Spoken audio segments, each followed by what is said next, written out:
आपण आज शिकणार आहोत वांग्याचं भरीत. मी आणलेले आहेत मार्केटमधून असे वांगी भरीताचे. स्वच्छ धुवून घ्यायचे आहेत आपल्याला. हे स्वच्छ धुवून घेतल्याच्या नंतर याच्या पाठीमागची देठं आपल्याला कट करून घ्यायचे. अशी देठं कट करून घ्यायची. त्याच्यानंतर कढईमध्ये थोडंसं 1 चमचा तेल टाकायचं आणि त्याच्यामध्ये ती वांगी टाकायची. पूर्ण वांग्याला तेल लावून घ्यायचं, खालीवर करून जरा परतून घ्यायचं आणि 2 चमचे पाणी टाकून त्याच्यावर स्लो ठेवून द्यायचं.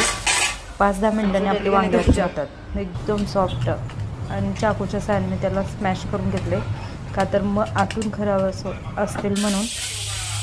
खराब असली तर ते लवकर दिसतं आपल्याला. आता कढईमध्ये मी 2 चमचे तेल ॲड केले.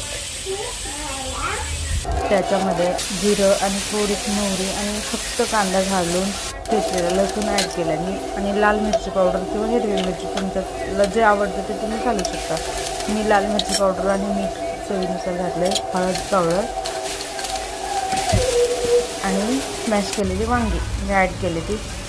हे बघू शकता आपलं वांग्याचं भरीत तयार आहे. झणझणीत. हे बघून कोणाकोणाच्या तोंडाला पाणी सुटलं.